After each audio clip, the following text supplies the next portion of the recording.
Good morning, friends.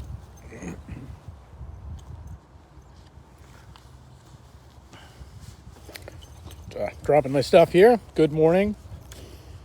How are you on this beautiful week? It is so beautiful today. We just had to get outside, so thought I would take you out. We might spend a moment outside here together. Hey, good morning, Karen. Kristen, good morning to you. Hope you're well. Irene, good morning. Glad you're here. Hope you're doing well. Hope that baby's fantastic. John, good morning. Good to see you. Hey, Vicky. Hey, Joe Long. Great to see you. Great weather in Northwest Ohio as well. Oh, that's a joy.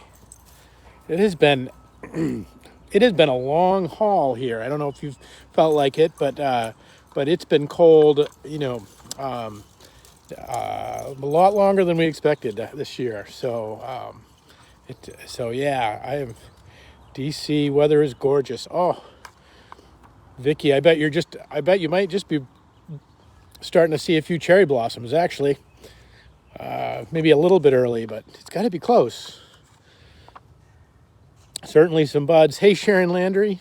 Good to see you. Jamie, hello. Hello. Great to see you. Good morning, everybody. Good to see everyone. Such a joy. Such a joy to see everybody. Andy, good morning. Good to see you. Great to see you the other day at the veterans event. That was quite a night.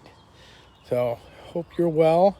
I gotta get down to the veterans kitchen here. So that's next. I'm hoping for next week. Hey Jane, how are you? I hope John's well too. Hope you're doing good. How are you all? Not leaving till I see the blossoms. I don't blame you. I used to live down there. I used to live right under the cherry blossoms. That when I lived in DC, and it was one of the best experiences there. Was to spend some time.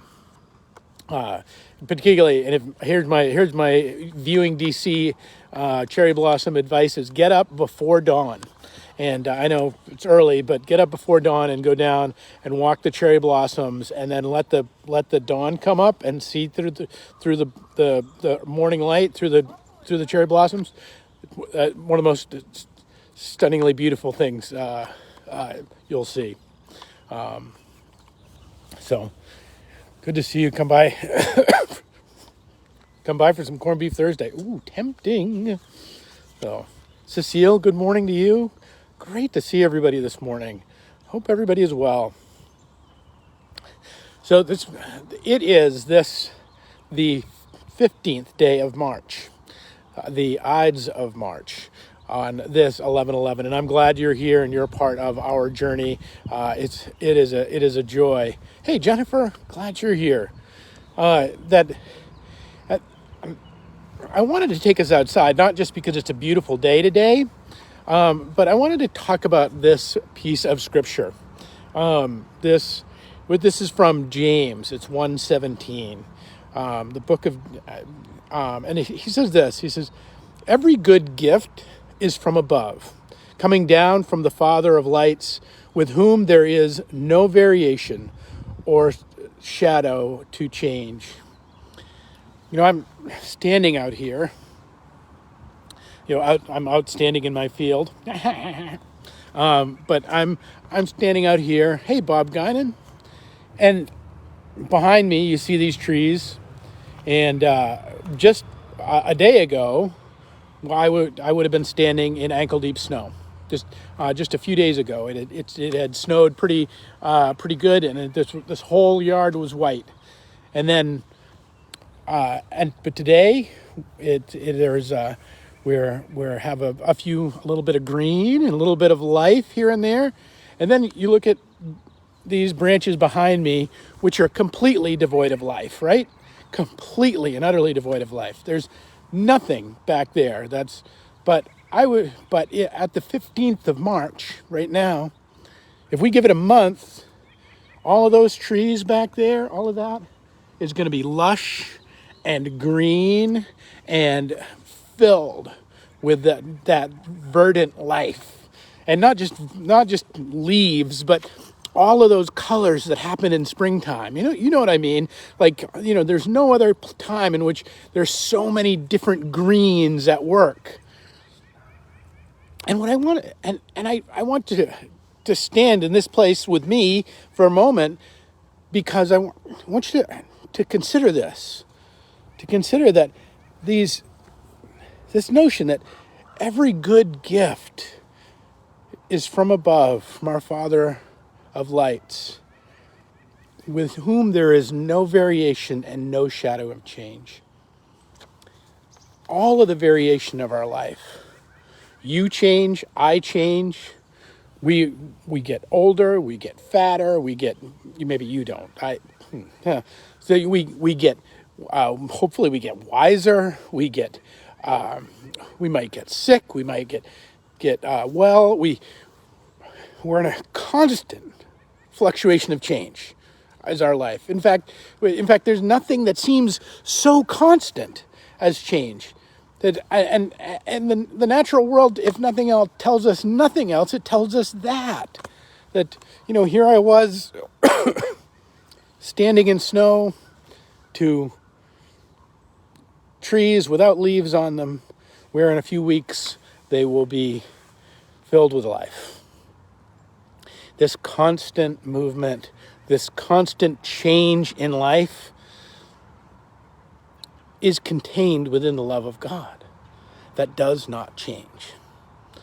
And this might seem like a simple thing, but I would submit to you that it's actually one of the most powerful things, that if we can really take it in, if we can really take it on, really understand that every single horrible thing, every single radical thing, every single thing that we think we cannot cotton, we cannot believe that this exists in this world, and everything, all wonder, all beauty, all gloriousness, all joy, all of it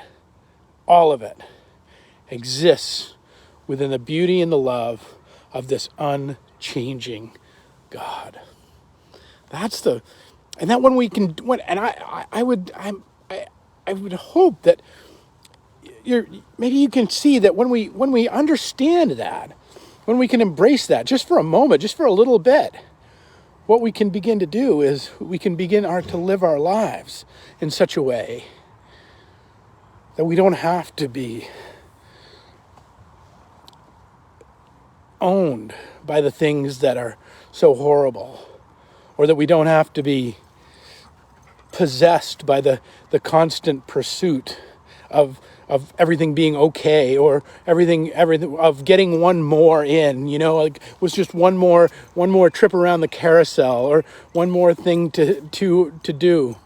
That in fact, all of the good gifts of life, all of the wonders and the beauties of life come in this place of understanding that God's grace is big enough to hold even the brokenness of the world, even the difficulty of the world, even the pain of the world. The great G.K. Chesterton said that it is about that life is about how you encounter this. Life is about how you encounter it, whether you encounter it with gratitude or you encounter it with without. That the invitation to understanding that all of our life, all of our being, all of our goodness is contained within God's grace and God's love and all good gifts from God. And that when we know that, when we really can know it, we can live in incredible gratitude. We can live with an openness to the gifts of everything that comes, even if they're ugly, even if they're not the things that we would want them to be. But we can know that the unchanging God is in the midst of all of these changing things and controls and has within them all of this. The snow that was on the ground a few days ago, the leaves that are not on these trees right now, but will be in a few weeks, on the warmth that is starting to come in the sun as it shines upon us, all of this. So friends, remember, every good gift comes from above. Every good gift comes from above. And that coming down from the Father of lights, with whom there is no variation of shadow or change. Friends, I hope you will live into this today. You'll live into this knowledge that whatever is changing in your life, whatever is moving, whatever you're looking at in all of the things of your being, that none of them are outside of the good gifts of God, and that all of them, every one of them, are contained within the good gifts of God, and that in that, whether we're falling, whether we're rising, we are suspended and sustained by the Father of lights.